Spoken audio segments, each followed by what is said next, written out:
Hello viewers, in this video I'll show you how to fix Instagram favorite sticker disappear problem, missing problem or gone problem.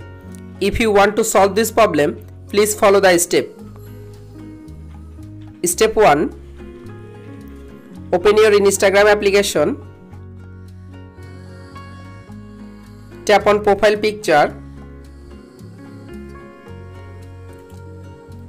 Click on three-dot line or horizontal line. Scroll down. Tap on help. Again tap on report.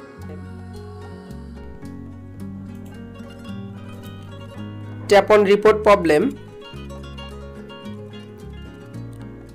Again click on include and continue.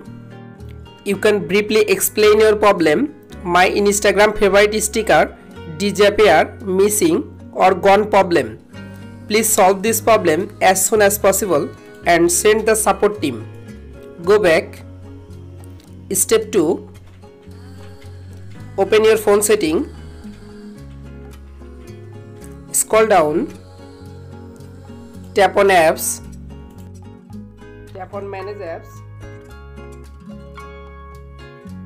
Search Instagram application. Click on Instagram application. Again click on storage.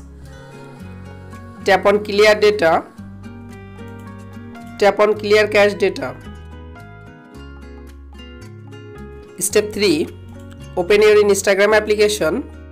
You can follow all of the steps to fix Instagram favorite sticker disappear problem, missing or gone problem. If this video helpful for you, please subscribe our channel and like this video.